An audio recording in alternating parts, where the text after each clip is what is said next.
여러분, 누가복음 17장 이야기가 굉장히 도전이 돼요. 예수님 앞에 10명의 나환자들이 왔어요. 우리 좀 고쳐주세요. 그때 예수님이 그들을 고쳐주시거든요. 그런데 제사장들에게 가서 나았다는 걸 인증을 받아야 자기 집으로 돌아가니까 보여라. 그런데 한번 봅시다. 16절에서 19절 보면 뭐라고 되어 있어요? 예수님의 발 앞에 엎드려 감사하니 그는 유대인이 아니라 사마리아 이방인이에요. 예수께서 뭐라 그러셔요? 10사람이 다 깨끗함을 받지 않았냐? 근데 9은 어디 간 거야? 이 이방인 외에 하나님께 영광 돌리러 온 자가 없느냐? 하시고 그에게 이르시되, 감사하는 그에게 이르시되, 일어나 가라, 내 믿음이 너를 구원하였느니라. 이거 보면 뭐예요? 우리 주님은 감사하는 자를 찾으신다. 감사하는 자에게 육신의 병뿐만 아니라 영혼의 병까지 고쳐주셔서 구원받게 하시는 줄로 믿습니다. 그러니까 감사하면 하나님이 영광을 받으셔. 감사하면 하나님이 영광을 받으신다. 자, 15장 1절을 한번 보십시다. 15장의 내용을 좀 봐야 되는데, 또 하늘에 크고 이상한 다른 이적을 보매 일곱 천사가 일곱 재앙을 가졌으니 곧 마지막 재앙이라. 이게 마지막 일곱 대접나 이제 재앙이거든요. 하나님의 진노가 이것으로 어떻게 마치리로다. 이래서 이제 마지막 재앙이래. 여러분, 이 마지막이란 계속 지금 요한계시록 얘기하면서 듣지만, 이 종말은 예수님이 오셔서 다시 오실 때까지, 그러니까 오늘도 포함된단 말이에요. 오늘 이야기.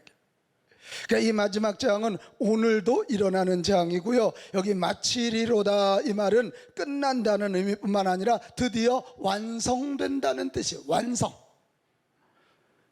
하나님의 전 역사를 통해 진행되어 오던 일들이 드디어 완성되는 거예요. 심판이 드디어 완성되는 재앙이 이 대접재앙이에요. 이제 대접재앙이 시작되는 이야기입니다.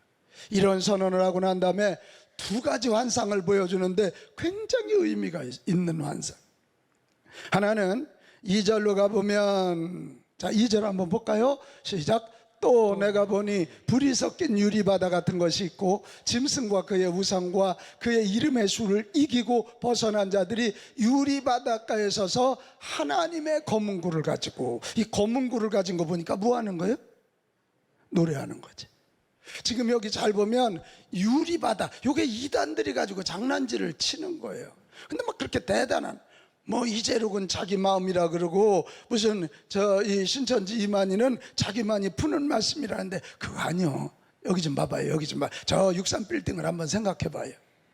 앞에 한강이 쫙 펼쳐지면 63 빌딩이 유리니까 비쳐요, 안 비쳐요? 비치잖아요. 그거예요. 앞에 지금 막 이 지옥불이 있어서 하나님을 믿지 않고 믿다가도 믿음을 잃어버린 자들이 그 뜨거운 데서 막 그 고통당하고 어려움당하고 심판당하는 모습을 지금 유리바다 이게 비춰지는 거야. 그런데 끝까지 짐승과 싸워서 이기고, 마귀와 싸워 이기고, 죄악과 싸워 이겨서 구원받은 자들이 검은 고를 가지고 하나님을 찬양하는 거예요. 우리가 끝끝내 이겼구나. 하나님이 이기게 하셨구나. 하나님이 이기게 하셨구나. 뭐라고 찬양하냐면 3절 4절로 가면 이렇게 돼 있어요. 하나님의 종 모세의 노래. 이 모세의 노래가 뭐예요? 애굽에서 나올 때 홍해가 가로막지 않습니까? 그때 하나님께서 모세에게 명령합니다. 지팡이로 가르쳐라. 그러니까 홍해가 갈라져서 이스라엘 백성들은 기적적으로 홍해를 건넙니다. 근데 쫓아오던 애굽 군대가 딱 들어왔을 때 하나님은 홍해를 그냥 합쳐버리니까 수장되게 하셨어요. 그래서 건너가고 난 다음에 이 노래를 부릅니다. 미리암을 중심으로 여인들이 나와서 소고를 치면서 합니다. 하나님이 우리를 구원하셨도다.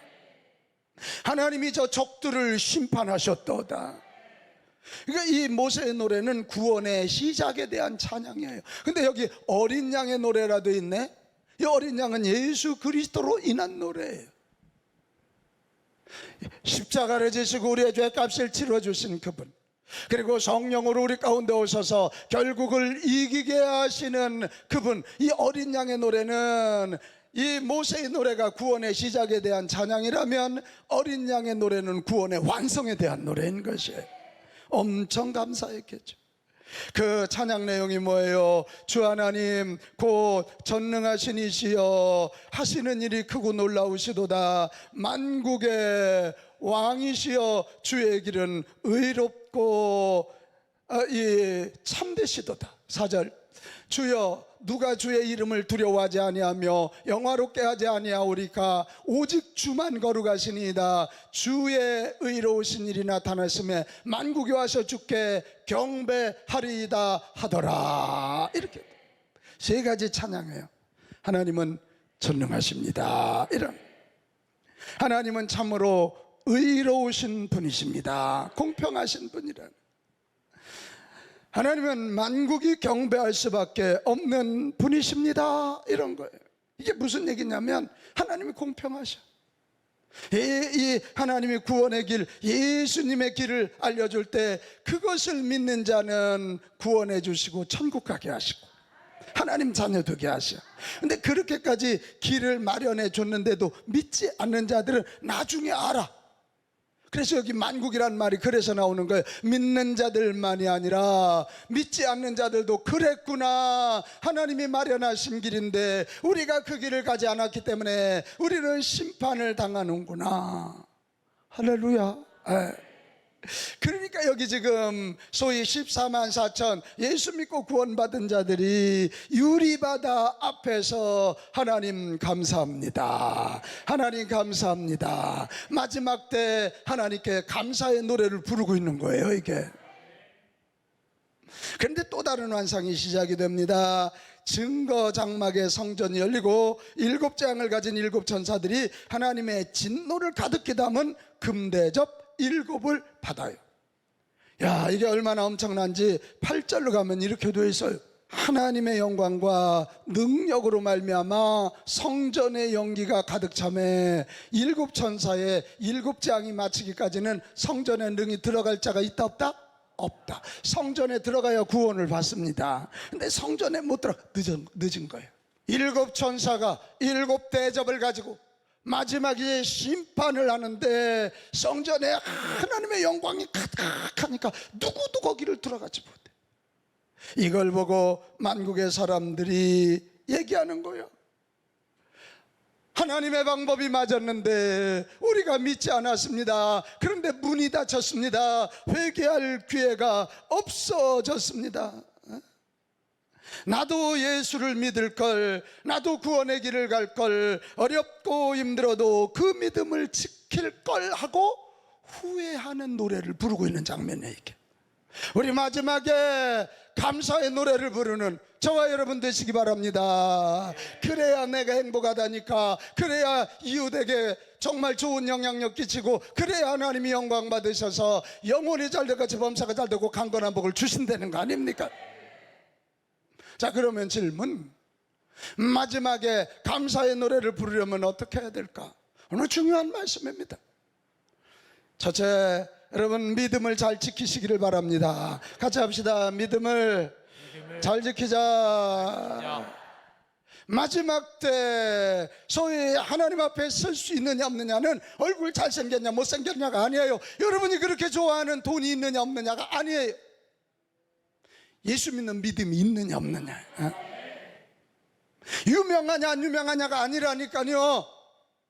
예수 믿는 믿음이 있느냐 없느냐예요. 그래서 2절에 여기 다시 2절 한번 봐요. 짐승과 그 우상과 그의 이름의 수를 이기고 벗어난 자들이야. 세상 유혹 이기고, 세상의 협박을 이기고, 세상의 도전을 이기고 믿음을 지킨 자들이 유리바닷가에 서서 하나님의 검은고를 가지고 감사의 노래를 부르는 줄로 믿습니다. 오늘 이 자리에 계신 여러분, 진심으로 예수 그리스도를 여러분의 구주로 믿으시기 바랍니다. 그럴 때 그분이 우리 안에 오셔서 영원한 생명을 주시고 하나님 자녀 되게 하시는 줄로 믿습니다. 믿음이 가장 중요합니다. 믿음이 가장 중요합니다.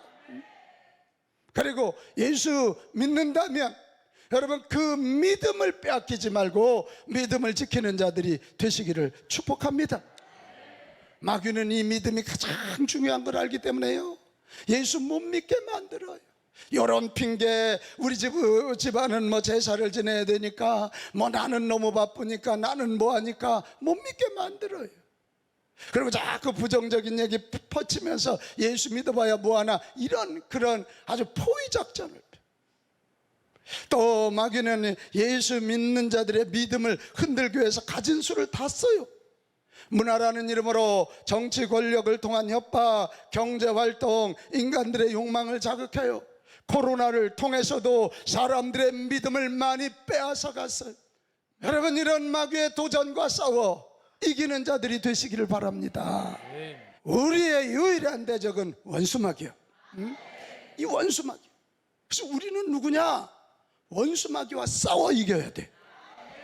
같이 합시다. 나는 마귀와 싸우는 자입니다. 싸우는 자입니다. 동의하십니까? 네. 쓸데없이 부부끼리 싸우고, 부모 자식끼리 싸우고, 교인들끼리 싸우고 시험 들지 마. 우리의 대적은 원수마귀라니까. 이 대적관이 분명해요. 그리고 나는 원수마귀가 아무리 흔들어도 반드시 싸워 이기리라는 굳건한 믿음, 굳건한 정신력을 갖기 바랍니다.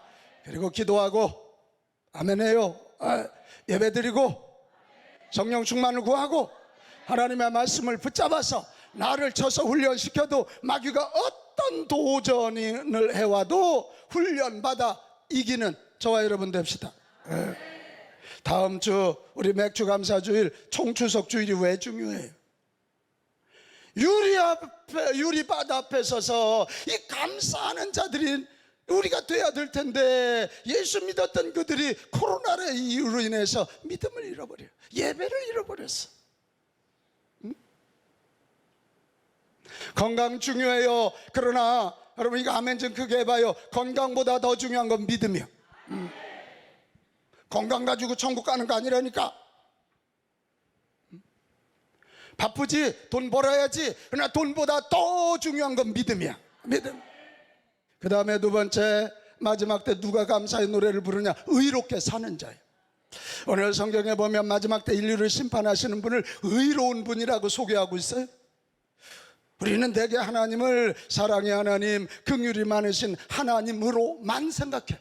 맞아요. 하나님은 사랑의 하나님이고 긍휼이 많은 분 맞아요. 그러나 하나님은 그와 더불어 공의의 하나님, 의로우신 하나님, 거룩하신 하나님이세요.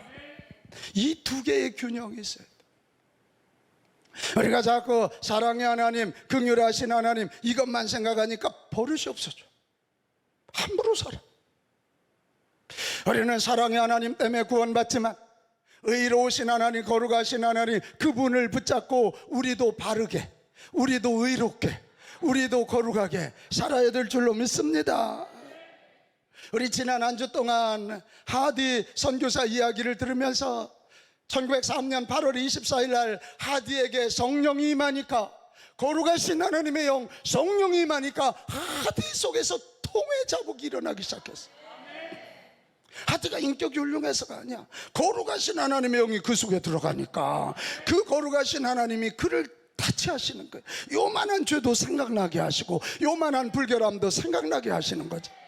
그래서 막 통회자복하고 회개하니까 예수님이 보혈로 그 죄를 깨끗하게 씻어주시고, 깨끗하게 씻긴 곳에 성령의 기름이 가득 차니까 그분이 어디 가서 말씀을 전해도 회개하는 일들이 일어나고, 기적이 일어나기 시작하고, 사람들이 몰려오기 시작하는 거지.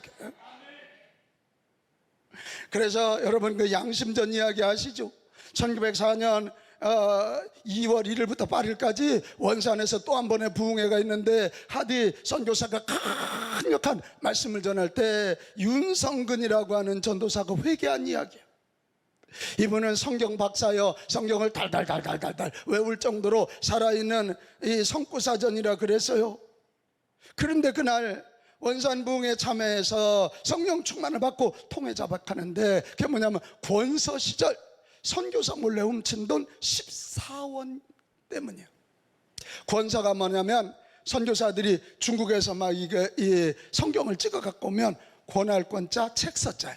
성경책을 이렇게 권하면서 그 인쇄비만 이렇게 받는 건데, 이 권서인이니까 돈을 받잖아. 그 중에 14원을 선교사님 몰래 호주머니에다 넣네. 아무도 몰라. 하나님만 아셔. 근데 성령님이 들어가니까 윤성근 14원. 그래가지고 막 이 선교사 앞에 가서 사실 얘기를 다 하고 14원을 물어냅니다. 그런데 이분이 요즘 말하면 조폐국에 다닌 사람인데, 그때 이제 예수 믿기 전에 거기 다닌 거죠. 거기 다니다가 월급을 주는데 요즘처럼 컴퓨터로 입력하는 게 아니고 사람이 주다 보니까 8원을 더 받았어. 몇 원? 8원. 그래서 더 받았으면 더 받았다고 해야 되는데 그냥. 그런데 그날 또 막 성령님이 8원. 그래갖고 하디 선교사한테, 선교사님 저에게 이런 죄들이, 자기는 까마득히 잊어먹었다가 성령님이 생각나게. 그래 그 8원을 가지고 하디 선교사한테 가져오고, 하디 선교사가 윤치호, 그 당시에 원주, 요즘으로 말하면 저 도지사야, 그애한테 시장이지, 딱 갖다 줘서 그걸 국가에 반납하고 영수증을 발견. 그걸 뭐라 그러냐면 양심전 영수증이라. 양심전, 돈전자예요. 여러분, 하나님은 의로우세요. 그래서 그분의 영, 성령이 우리에게 오면, 이거 아멘해요, 머리카락만한 죄도 회개하게 되는 거예요. 회개가 자꾸 터져. 회개가 터진다. 그래서 죄의 문제를 해결해서 우리 마음도 거룩해지고 생각도 거룩해지고 영도 거룩해지고 몸도 거룩해지게 돼 있는 거예요. 의롭게 산다는 건 결국 뭐예요? 거룩하신 성령으로 충만해서 우리가 하나님처럼 고난이 오고 핍박이 와도 정직하게, 어려워도 바르게 그렇게 살아가. 하나님 자녀답게 핍박을 당하더라도 성경의 계명을 지키는. 같이 합시다. 어려울수록 정직합시다. 되게 그때 우리 거짓말 하잖아. 어려울수록 정직하고, 어려울수록 바르게, 어려울수록 옳게 살아야 결국은 마지막 승리하고 유리 바다 앞에 서서 감사의 노래를 부르는 자들이 될 줄로 믿습니다. 그럴 때 내가 당당해지잖아. 죄 짓고 당당한 사람이 어디 있어? 그럴 때 사람들이 보고, 야, 우리 유태자장님 조만한 거 하나도 정직하구나, 존경하잖아. 전도의 문이 열려. 여러분, 어려울수록 정직하게 살아야 원수 마귀가 우리를 시험하지 않은 빌미를 막을 수가 있어. 그래 넘어지지 않는. 어려워도 심판의 불을 보면서 성경 붙잡고 성경대로 의롭게 살아가는 저와 여러분 되시기 바랍니다. 그럴 때 감사의 노래를 불러. 마지막 하나 더 있어요. 여러분, 마지막에 감사의 노래를 부르기 원하거든 지금 여기에서부터 감사의 노래를 부르시길 바랍니다. 같이 합시다. 지금 여기에서부터. 아멘. 지금부터 감사 노래 불러야 돼. 여기서부터 감사의 노래를 불러야 돼. 그래 주님 앞에 가는 거야. 여러분, 요한계시록을 자꾸 순차적으로 보면 안 돼요. 세대주의자들처럼. 뭐 7 인재앙이 나오고, 그 다음에 7 나팔재앙이 나오고, 그 다음에 7 이 대접재앙. 이게 순서 그거 아니에요. 이건 마지막 때 주님이 하시는 심판을 각도가 다르게 본 거예요. 도장이니까 시각적으로 심판을 설명하고, 나팔이니까 청각적으로. 그리고 대접은 어때요? 대접은 한 번 쏟으면 담을 수가 없는 거예요. 그러니까 심판의 긴박성 이야기, 절대성 이야기를 강조하고 있는 거예요.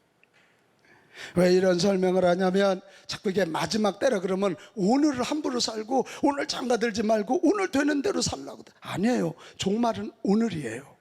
예수님 오셔서 다시 오실 때까지 오늘이에요. 그러니까 지금 여기에서부터 우리가 감사의 노래를 불러야만 마지막 주님 앞에 섰을 때도 부르게 될 줄로 믿습니다. 근데 이 감사가 깊어지기 위해서는요, 매일 감사거리 찾아보는 거예요. 5가지를 매일 써서 목장원들끼리 한번 나눠. 이 단체 카톡 뭐 하려고? 뭐 몇 시에 칼국수 먹습니다. 자꾸 칼국수 먹으면 배탈 나. 이거 감사를 나누면 행복해집니다. 목장이 분위기가 좋아져요. 하나님의 영광을 받으셔요. 이게 하루에 몇 가지? 다섯 가지. 그리고 우리가 오늘 여기서부터 감사하려면 실제적으로 감사를 표현해야 돼요. 같이 합시다. 감사는 표현해야 감사입니다. 표현해야 감사입니다. 다음 주가 맥주 감사주일이요. 왜 하나님이 감사절을 정하셨을까? 맥주 감사절은 구약의 3대 절기 중에 하나거든. 왜 감사절기를 지키게 하셨을까? 이 맥주절은 한번 볼까요? 출애굽기 23장 16절 맥주절을 지키라. 이는 내가 수고하여 밭에 뿌린 것에 무슨 열매? 천열매로 복 주신 하나님께 감사하고 함께 일해준 가족들에게 감사하고 일꾼들에게 감사하는 거지. 그리고는 우리 또 하반기 열심히 해보자. 무화과를 키우고 포도나무를 또 키우고 이제 이러는 거야. 이게 우리가 이 세계교회들이 지금 맥주감사절을 지키는, 지금 뭐 보리농사도 안 짓는데 무슨 맥주감사절에 이렇게 말할 수 있지만 그 정신을 우리가 지켜야 되잖아. 그리고 맥주감사절은 상반기를 뒤돌아보며 감사로 마무리하고 하반기를 감사로 여는 절기예요. 그래야 연말에 가서 감사로 마무리할 수 있어요. 그러니까 굉장히 중요한 절기죠. 굉장히 중요한 절기. 이 맥주감사절 때는 우리는 감사헌금을 드려. 아이 목사님 돈도 없는데요. 맞아, 없어. 그런데 있어. 뭐가 있냐면 나보다 더 가난한 자들, 과부, 고아, 나그네, 병든 자, 소외된 자들을 이 성경에 보면 항상 성경에 보면 감사절기를 지켜서 헌금을 드리기 위해서 그들을 돕게 돼 있어. 그래 우리 교회도 하는 거예요. 우리 교회도 빛 가운데로 걸어가지만 하는 거예요. 이거 웃어야 되는데 말귀를 못 알아들으니까 그래도 이거 해야 되는 거예요. 금년에 그 작은 교회 해보겠다고 전도해보겠다고 몸부림치는 그 목회자 내외 건강이 병이 든 그들을 한번 세워주고 저 선교사 가정을 한번 세우고 아멘. 없지만 드리는 거예요.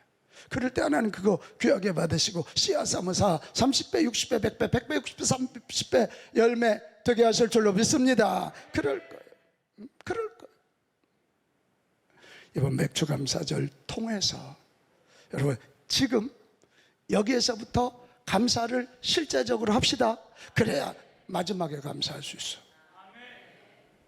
상반기를 마무리하고 하반기를 시작하되 감사로 해야 연말에 가서 감사할 수 있다니까.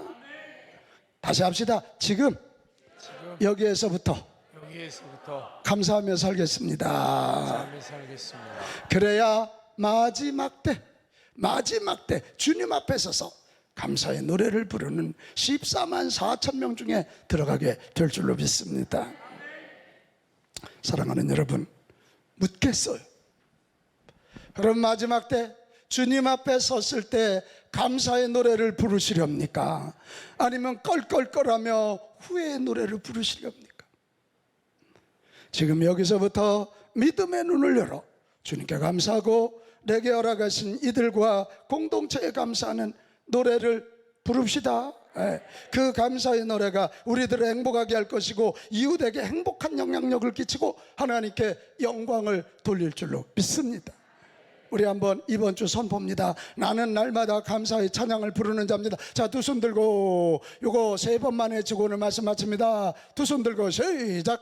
나는 날마다 감사의 찬양을 부르는 자입니다.